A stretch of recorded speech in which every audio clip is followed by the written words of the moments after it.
Libbi Irvin, thanks for being here. Thank you so much for having me, Bob. Why are you running for the seat? You know, 2 years ago when the federal Supreme Court overturned Roe v. Wade with the Dobbs decision, they took away my health care rights and the health care rights of every individual across the United States, and they're not going to stop there. So I decided that it's a good time for me to get into this race to protect not just my health care rights, but everybody's health care rights. Were you politically active before that? I would say yes, but in a different political realm. I was a member of the United Steelworkers for 31 years. Okay. So unions are political, just a different type of politics. Sure. Michigan is a key state this year, every presidential year, but it's a key state. How is the attention that's being focused on Michigan impacting this race? My district is a pretty red district, so not a lot of focus has been on my district, but within the last week, Harris campaign has surged volunteers down into District 5 because they're trying to pick up more votes from the uncommitted people. Let's talk about one of the issues. We'll talk about multiple issues, but you mentioned the right to choose issue, the abortion issue. Let's start with that. Michigan currently has essentially no restrictions to abortion after the constitutional amendment that was passed on a statewide level. Do you support any limitations on abortion? I would go back to what Roe v. Wade, to what the law was originally. And that's where I would like to see the law across national law go, is back to what Roe v. Wade. You do support a national law on abortion? Yes. Okay. What would that look like exactly? If you could draw it up, if you had the opportunity to write the legislation, what specifically would it say? It would actually be what Roe v. Wade was that we've had for the last 50 years. Okay. So right now, the state of Michigan goes farther than that. There are no limitations on abortion in the state of Michigan. So do you believe the Michigan law goes too far? Michigan put in the law that they put in. It was approved by the citizens of the state, and I'm okay with it. But I've lived under Roe v. Wade my entire life, and I believe that's a good place to start. Right now, Medicaid really only covers abortion in specific limited circumstances for the life of the mother, for those sorts of issues, rape and incest, etc. Should that change? Should the federal government be paying for all abortions? No, I don't believe the federal government should be paying for all abortions. Should the federal government pay for any abortions? I believe in the instance that Medicaid covers it, where it's either the life of the child or the mother, I believe it's appropriate. Okay.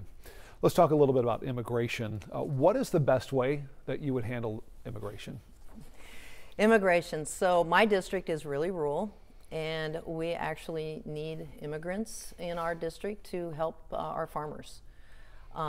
I believe that the bipartisan bill that was brought up to vote on that got turned down was a very good bill that would have helped the nation, because we need to get people up here to help our small farms. Otherwise, you know, our crops are going to rot in the field.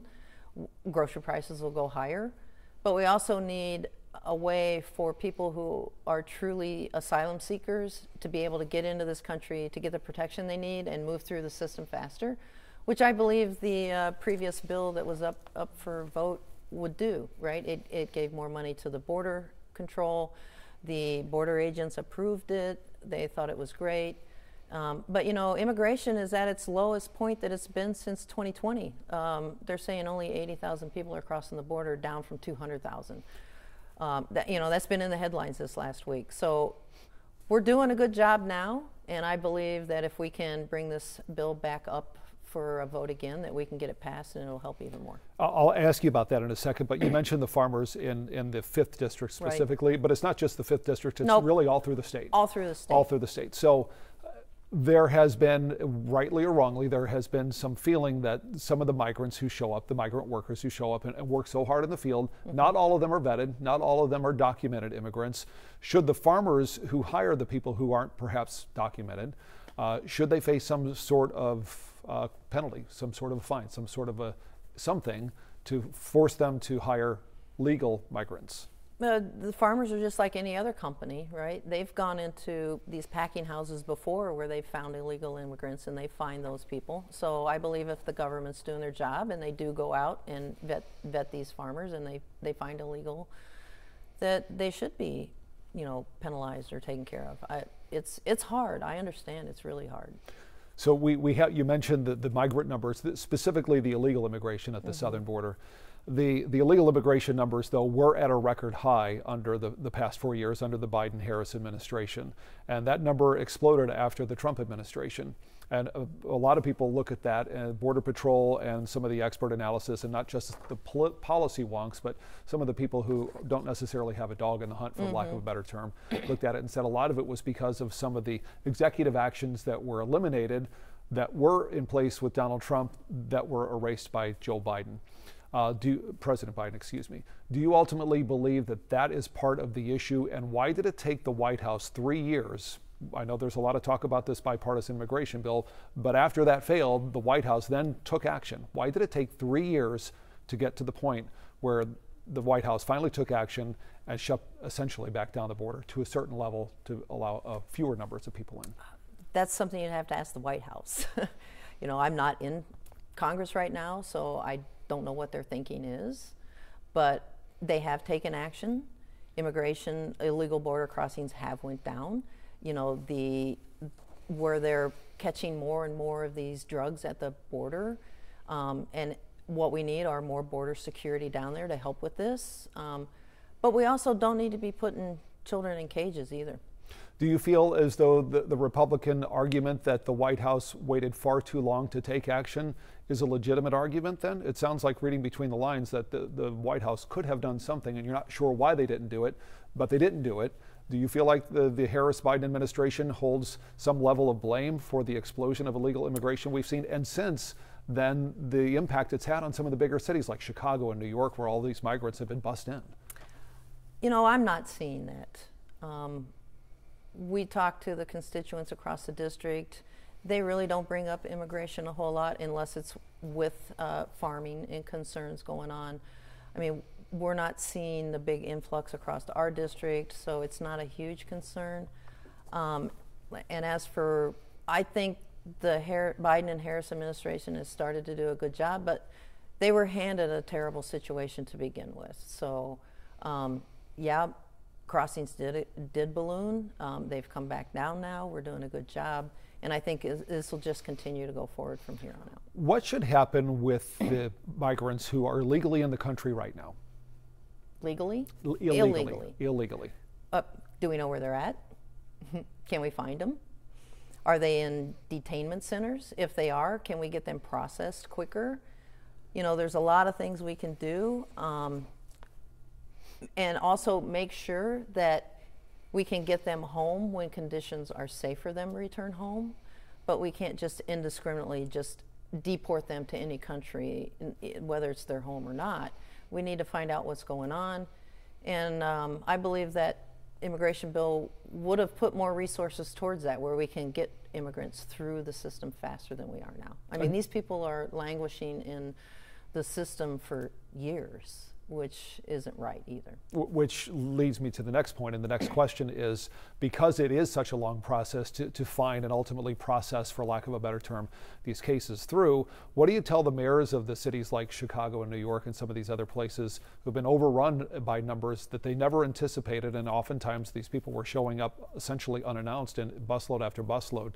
What do you tell the mayors in those cities, as a person who works on the national level in theory, about how they can handle this? They say it's not sustainable. What do you say? Maybe they need to come to the federal government and work with the government to find a solution. You know, is it the federal government giving them some more money so they can get people housed? You know, at least there's different ideas out there. Let's get them, you know, at least in and out and safe, so we can track them and know where they're at, so when they do need to come to court for their hearings, we know where they are. That's one major concern, is you just turn these people out and we don't know where they're at. It's hard to find them when they do need to go. So if we can at least get them into housing where we know people are, get them to their court appointments on time, I think that'll help move the system forward fast. Last question on immigration. It's estimated upwards of about 11 million people are in the country illegally, and a good chunk of those, about 2/3 of those, that number, those people are in the country illegally, but they've been here for over a decade, and other than the fact that they entered the country illegally, have essentially lived a legal life. They've not been committing crimes. They have been productive members of society and holding jobs, and essentially, in some cases, propping up economies. How do you handle that level of an illegal immigrant who's been here for some time, raised children here? Do they just get a free pass? Do they get a pathway to citizenship? What happens with them? I think we need to seriously look at giving them citizenship. You know, is it fair to the people who have played by the rules and have waited for years to get in? No, I would say it's probably not fair. But they've been here. They've been following the law. They've been good citizens. I think we should give all of those people a chance to become citizens. You know, our immigration system has been broken for decades, and sometimes this is the only way people can get in here, and once they're here, they're under the radar, but they're living their lives just like everybody else. And let's give them that chance to become legal, and I'm sure that once they are, they'll be even more productive citizens of the country. I want to turn to the economy. When I asked you originally why you were running, you said the impetus to that was the issue of a woman's right to choose and reproductive health. Mm-hmm. But you did not mention the economy. Is the economy in the top one or two, or is it the number one reason? What is the big issue driving you, and what do you think your priority would be? Is there an economic factor to that? There's three main issues across the district when I talk to people at the doors, and it depends on where I am in the district. You get to more urban and cities, it's generally more healthcare and Medicare and Social Security. You get out into the rural areas, it's more economy. And it's, when I say economy, it's food, gas, and housing prices is what's concerning people the most. What can the government do, and what could you do as a congresswoman on Capitol Hill to try to bring down the price of eggs and milk and the price of gasoline, and to get a better handle on the issues of rent and mortgages and things like that? Well, some of the everyday costs. It's corporate greed and price gouging. You know, the CEO of Kroger said in front of Congress that, yeah, we colluded to keep prices high. You know, when is corporate greed and price gouging going to end? That's truly what it is. There are states out there that have laws on the book around corporate greed and price gouging, and the federal government, I believe, needs to look at those and come up with a solution and implement, you know, legislation that controls that. I mean, for decades we always talked about monopolies. We broke up Ma Bell because of it. You know, you're getting the same thing in the gas and grocery industry now. You're getting monopolies that need to be broken up and taken care of. Do you feel like that legislation is something that could be easily attained, and what would that legislation look like? You know, that's something that we're all going to have to work on, and we're going to have to reach across the aisle and get people on the other side of the aisle to help us do that. Anytime legislation can be passed as a bipartisan legislation, it goes across the country with the people way better than if you get one party or the other ramming their legislation through. So hopefully we can get to Washington, we can come to some of those decisions, look at what policies states have put in, maybe take a little bit from every one of them, and come up with a bill that'll work for the nation. You mentioned the CEO of Kroger saying what he said to Congress. When Vice President Harris talked about the issue of price gouging, and she said that would be one of her staple ways of trying to bring down the prices, economists looked at the issue, looked at it separately, and found that the issue of price gouging was actually negligible when it comes to the current issues with inflation. Beyond that, what can you do as a member of Congress to handle the issues of high prices and bring them down quicker than a piece of legislation, first of all? And secondly, is there any concern that by essentially going after the issue of prices, that it gets into the price fixing mode, that you can't charge above a certain fill-in-the-blank price? Right. You know, it's capitalism, it's economy. The Fed's just lowered the rates. We should hopefully start seeing prices come down. You know, they go up faster than they come down, and we are starting to see some easing, especially after the announcement that Kroger made that they have been artificially inflating prices. But you know, it's a capitalist society. People are going to buy what they need when they need it, and hopefully, with the infrastructure bills that's been passed and the construction that's been going on and new facilities that are being built, people will be able to get into better paying jobs that will help offset this high pricing, and we'll see a balance come back. Are you saying that, and I correct me if I'm wrong here, are you saying that part of the problem is because it is a capitalist society, that it opens the door for the issues of the higher prices, and perhaps you would like to change that away from a strict capitalist format? No, but that's part of the problem. You know, everybody should be able to have a business or work a job and make the money they need, but you know, when is enough enough? You know, do I need $1 billion to live? No, I don't. What am I going to do with all that extra money? These ultra wealthy billionaires, I don't see them doing anything good for society. It's all about me and as much power and money as I can grab, which doesn't work. Everybody needs to be able to work together. Everybody needs to be able to survive. But when you concentrate all the money at one end, that's not happening these days. One of the things that the next Congress will have to decide, regardless who wins the White House, is the Trump tax cuts. Some people, like yourself or the Democratic Party, calls it a tax cut for the wealthy. Mm-hmm. The Republicans say, no, this is a tax cut across the board. It benefited every level of income. At some point, though, all of these tax cuts are going to expire. Yep, next year. And if they don't get renewed, then even the lower incomes and the middle incomes will have a tax increase. Right. What do you do about that? Well, Vice President Harris has a plan. She's planning on cutting the tax for the middle class and below. Let's raise that tax on those ultra uber wealthy. You know, make them start paying their fair share. How do you define ultra uber wealthy? Oh, the 1%. You know, we've got 1% of the population has the majority of concentrated wealth in this country. You know, let's look at those people and see what's going on there. When you see the statistics that the Labor Department shows that top 10% pays 47%, or whatever the number is, don't quote me on the exact number, but it's like the top 10% pays 47% of all the taxes in the United States. How does that square with your argument that they're not paying enough? I don't see it. That's the problem. So are you doubting the government statistics? I'm just not. Statistics, everybody's got statistics depending on who you look at, you know, okay. And you can twist those numbers any way you want. But is that a problem though, in today's society that people look for alternative facts? They do look for alternative facts, and they're following lies. So you're saying the government's lying? No, I'm not going to say the government is lying, but people will find the facts that they want to follow, and that's what they'll follow. But, you know, for years, the middle class built this country, and the middle class has pretty much disappeared at this point. And we cannot sustain this economy in this country on a service industry. We need people building things in this country.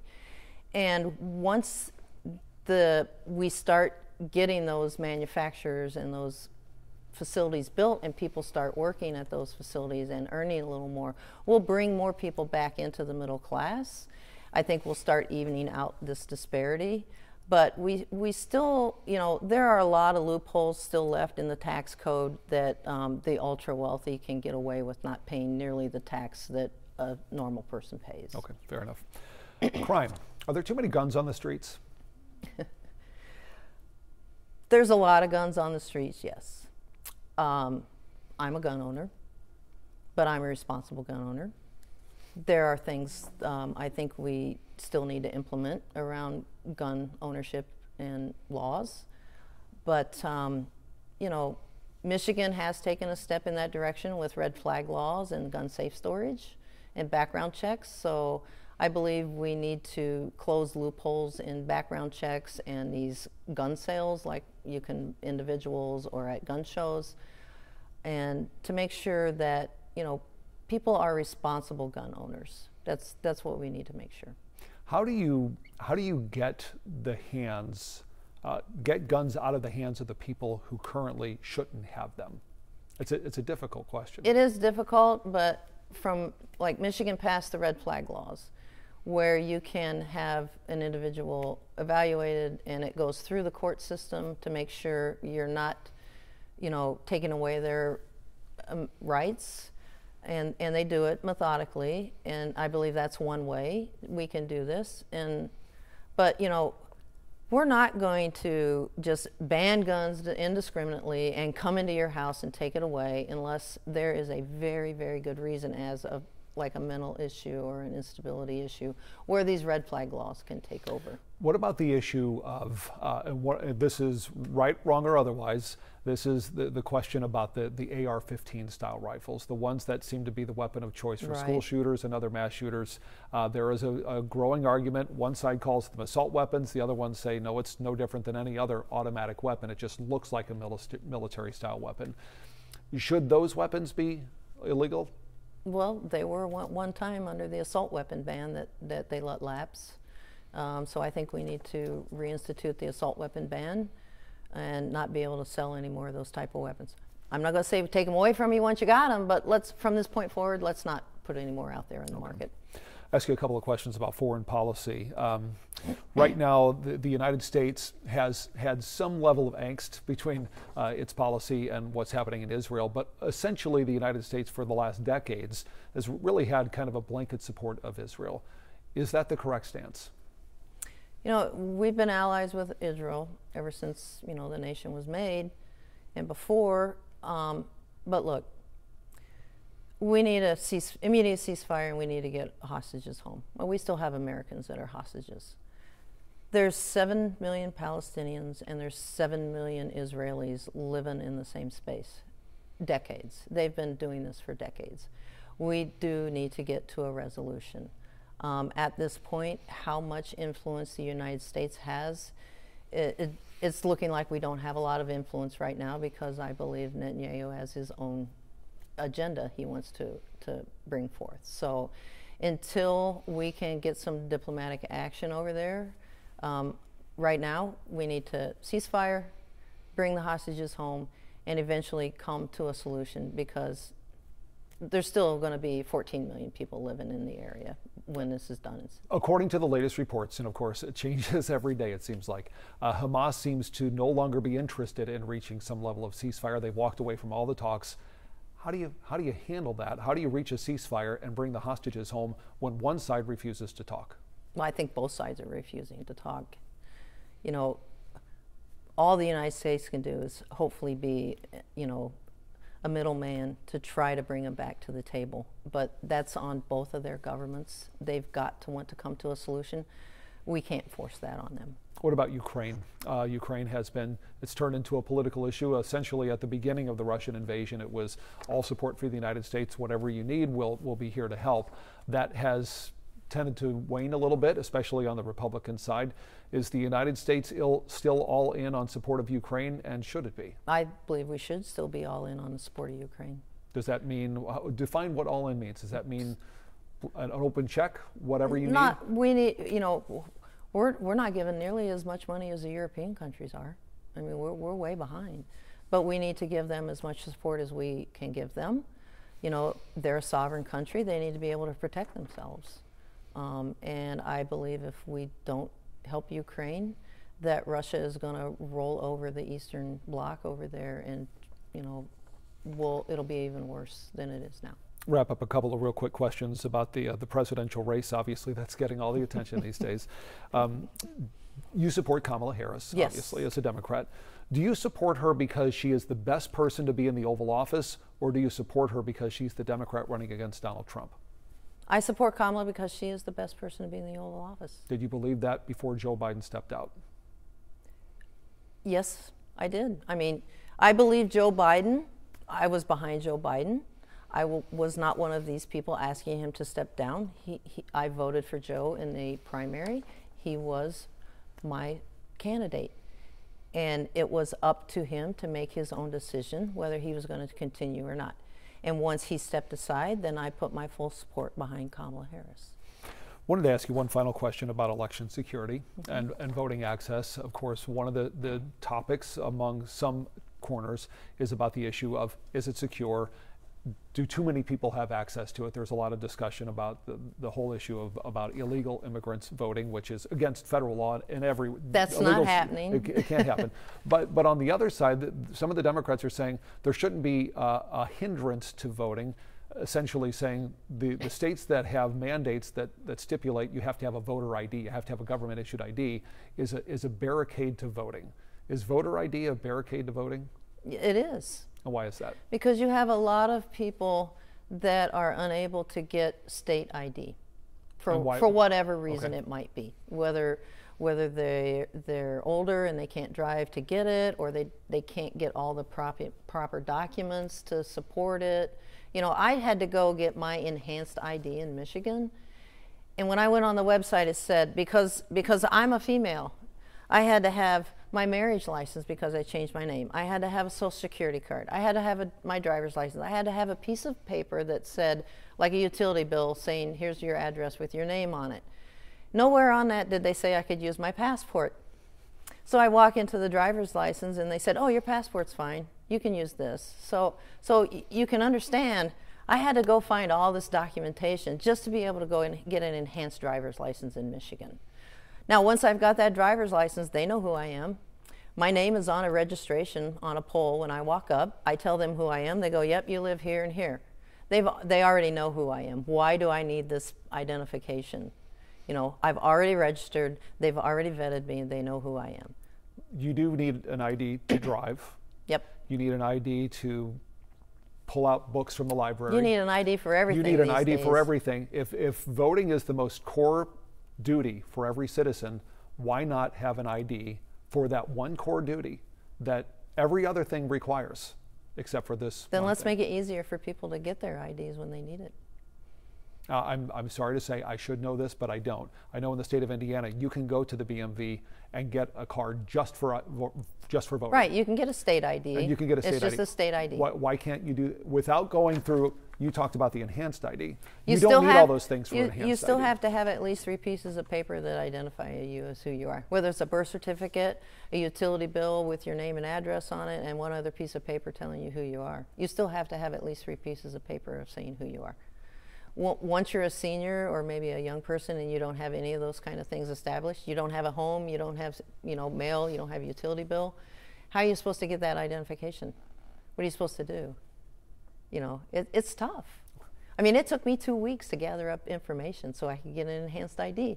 What do you think for somebody who is, young or old or having issues and doesn't have that paperwork? How are they supposed to get their identification at that point in time? Okay. Last question. Sure. What will you do on day one when you're elected to Congress? Day one. Besides raise your right hand. I mean, what is your priority? My priority is going to be restoring reproduction and healthcare freedoms for everybody. Because the choice they took away from me, being a female, doesn't just affect women. It affects families, it affects men, it affects young and old. So we need to restore our healthcare freedoms. We need to make sure Medicare and Social Security is secure, it's fully funded, and it's not going to be reduced benefits or wait till I'm older to get it. And we also need to make sure that we get some guidelines around, price gouging and corporate greed. Those are the top 3 issues the people in my district are talking about. Those are the top 3 issues I want to work on when I get to Washington. Okay. Libbi, thanks. Thank you, Bob.